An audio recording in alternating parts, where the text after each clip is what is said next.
Yeah, my name is Florian. Today, my talk is about what's next for AI. I was asked not to do a sales pitch, so I won't do a sales pitch. So I give more like a, say, business commercial perspective of what I think was next in AI. So it's a bit of overlap with other talks on the other stages, but again, with a more like commercial or business side focus on this. But nonetheless, I have at least one slide about Leverton. Let me start with this. I myself, I'm a founder and CTO of Leverton. And we grew basically in the last 7 years from 2 people to 90 people now, sitting around the world in 4 offices, headquarters here in Berlin. Acquired many clients over the time, huge corporates who are serving with our services. We basically are building a software as a service application, which is meant to extract information out of documents, like legal documents, corporate documents, whatever. We're trying to fill in an automated way structured databases like ERP systems with information which is hidden in documents. It's semi-automatic, so sometimes it's completely automated, sometimes on complex documentation it's semi-automatic with a review process and so on and so forth. That's all to know about Leverton, but my today's talk is a bit more in general about AI. We are using deep learning technologies, which is the still hottest thing in AI since around 6 years. So I would call us like early adapters. We're using deep learning for mainly everything, for OCR, for document classification, for the information extraction. Like literally, we have like thousands of deep learning-based models. I train them on a daily basis and use them in our production environment. So we have lots of experience, make a long story short, about deep learning and AI in general. And as we all know, AI as of today is very good at like very narrow tasks, like very singular tasks dedicated to one specific workflow, classifying a document, finding a person on a picture, recognizing traffic signs, whatever, translating speech into text, understandable text. And all of these are like very narrow. These AIs can't do anything else besides what they were trained for. But on these they excel, so we reach sometimes superhuman performance with these. We have many real-world applications as of today. All of us are using these, of course, like Siri, Alexa, whatever. But for the next step, basically, we need something else. We all know this, and hard to read, but we are on the left side now with like the narrow intelligence, artificial intelligence, and we all know that like the holy grail of AI will be the artificial general intelligence. Some call it the strong intelligence or whatever, like an intelligence which is more mimicking how the human brain works, like being very, very general, have understanding of context, of knowledge, and so on and so forth. But I need to run a business. I can't wait for this because when will this happen? No one knows. Like some people think in 5, some in 10, some in 50, some in 100, some never. Some think we will be doomed as soon as we have this. Whatever, I don't care. For me, important is the way towards this general intelligence. Like what are the next steps? And I would call them baby steps because it's what's happening right now. We're making small steps, one after the other, improving, but still like there's a long way ahead, for sure. Oops, sorry. So I want to give you now 2 examples why we need more intelligence, more smarter networks. I have one completely artificial example, which does not make much sense, but it explains the underlying problems. And then a real-world problem from the actual Leverton use case, where I explain you what a real-world problem is. So these 2 guys, most of you or some of you might know them. These are Tyler and Cameron. They had an idea in 2003 to build a social network to connect students at a university. They hired some developer, was called Mark. He built something, and like a few months later, this guy Mark came up with an like competition product, called it Facebook. And these 2 guys sued them. They got rich. The other guy, Mark, got much more rich. So what does it have to do with AI? Nothing. I just need an example of 2 twins. Here we have it. To build a, let's say, person classification algorithm, if you would build something, which we can do today, of course, like identifying a face on a picture and then saying, this is Tyler, this is Cameron, no issue. But here in this example, this will fail. And so will we do. We will also fail on this. Like, no one of us can probably say, this is Tyler, this is Cameron, or this is Tyler, this is Cameron. No clue. If you now give a small hint, like say, left guy wears today a t-shirt with his name, Tyler, it's easier. Who is this guy? Yeah, Cameron, correct. So how could a deep learning algorithm today solve this? It can't. Because we would need to do certain things, several things. We would need to build a person identifier. It would say this is Tyler or Cameron with some confidence. Same for him. It can't read, obviously, any letters. We could combine it with an OCR. So we have two networks, one for person, one for OCR, reading the text. Doesn't help us much. Then we need to build some heuristics, combining the result of the OCR with the image somehow. OK, cool. Maybe we do this. We build lots of code around this. And then now we have something which identifies Tyler as very person. Still, this doesn't know that this is Cameron, because now we need some reasoning. We know these are twin brothers. Obviously, one must be Cameron, and that's Tyler. This is Tyler. So this is not Tyler, this is Cameron. Even more heuristics, just for a small edge case. You need lots of code, lots of complexity, and not feasible today. As promised, now a real-world example, one of our huge funds of documents that we have, drafted usually by lawyers. Lawyers are lawyers. They didn't become designers because they are not good at design. But sometimes we see really examples where I just don't know what to say. This is a document. You can't read it from behind, but it doesn't matter. So it's better if you can't read it. The task at hand here is basically to find the correct reading order of the document, because this is very important for finding information in a document. What's the reading order? Obviously, it's left to right, and then you go line by line, up to down, easy. But if you get somewhere around here, you see there's something very wrong. So the indentation seems to be wrong. So the author might have missed to hit the tab key. But if you start reading the text, and you start reading this line here, and we don't need to do it now, but I can tell you it does make sense. So the author didn't forget to add a tab key here.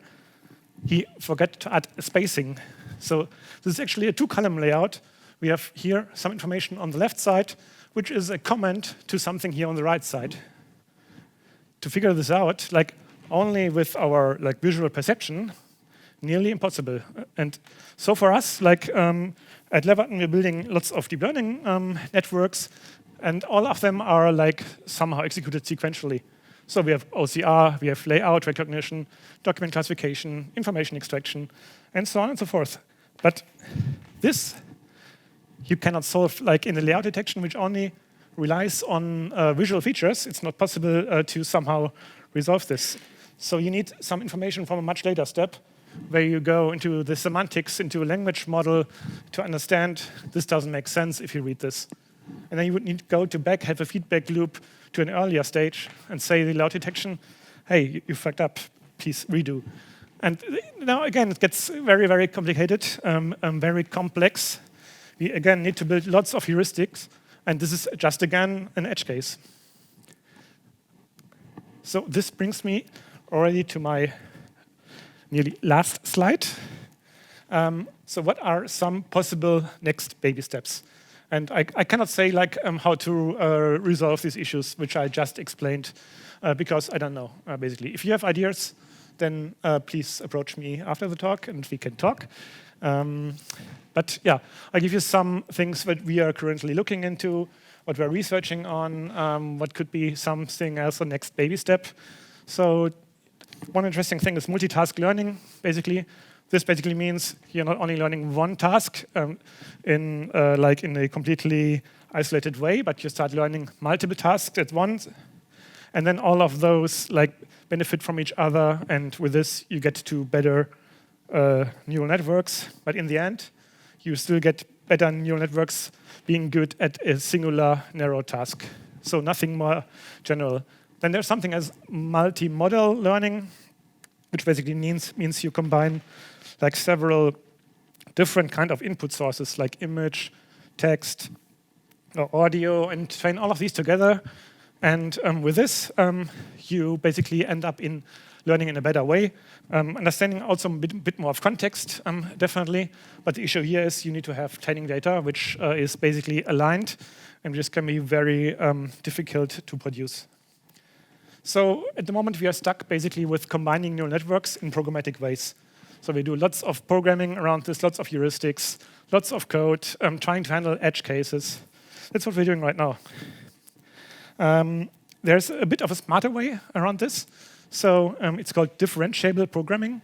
It's heavily propagated by Leverton, for example, who is one of the main inventors of special deep learning topologies. And he says this is the next hot shit.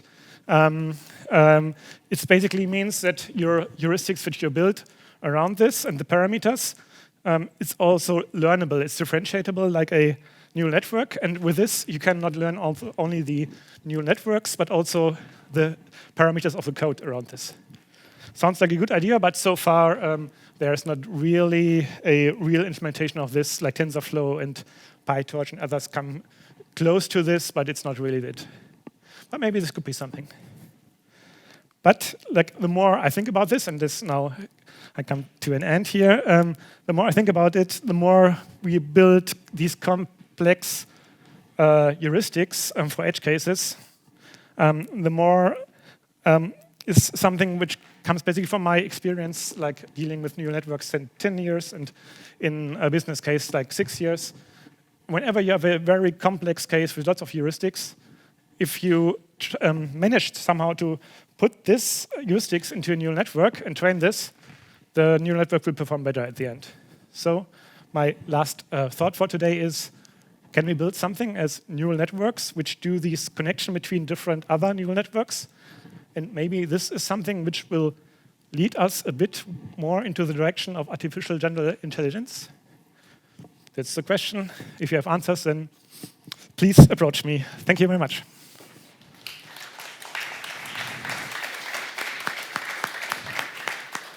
Great. Thanks, Florian. Do we have any questions in the audience to Florian? Cool. One here. We need the microphone again because we will record everything you will say. Yes, Thomas Krause speaking. The question is, if you have extracted the knowledge, so in which kind of a database format would you recommend storing the knowledge? So, this is a very good question. In the end, what most are doing right now, they are either using a normal database, a structured database. We are doing this. I also have some experience with using ontologies, which is a bit more like complex graph-based database, but in the end, it's still a database where you can add some stuff on top of this. This is very interesting, but it's hard to combine actually later on with something as a neural network. So for our business purposes right now, this is what we need, like only a structured database. But like if we want to go in this direction of artificial general intelligence, I think we need something completely different. I guess all the knowledge needs to be stored somewhere in neural networks, in the embeddings in natural language processing or whatever. Like the networks themselves contain the knowledge and not some structured database or whatever. Thank you. Any other question? I would have one question. Mm-hmm. Something that always drives me is, obviously, we want to invest in companies that produce something for the customer.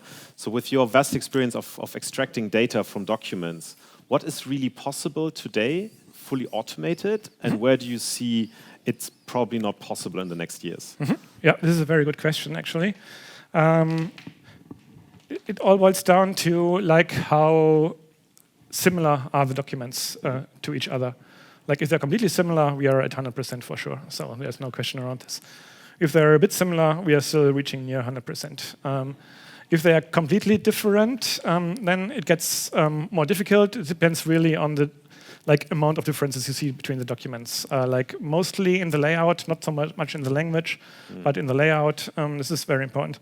What makes use cases very complex and where we still need a careful review process is if you not have only one document, but you have a series of documents and all of them build on each other. So you have, like, say, a real estate lease and then you have an amendment, and another amendment, some termination letter, some renewal, whatever, and all the informations, like they overwrite, and so there's references between the documents, and there it becomes very, very tricky. We're, I think, really good at this, and the only ones who are providing this kind of information extraction on these complex documentation, but still we are relying on review services later on to do some corrections. I would have another question if you guys don't have one. There's NLU, Natural Language Understanding, and I just learned it's not really about understanding. It's really about extracting certain phrases, content, comparing that. But do we have any chance understanding language with a machine in these next years? I don't think so. No, not really. Like some basic information, yes. But the full understanding, I think we are far away from this, because it boils down again to where do we store the knowledge? What is the knowledge at all? What we need to understand something in a text. So we can understand like grammar, something like this, dependencies in sentences and stuff like this. But a real full understanding, we are far away from this.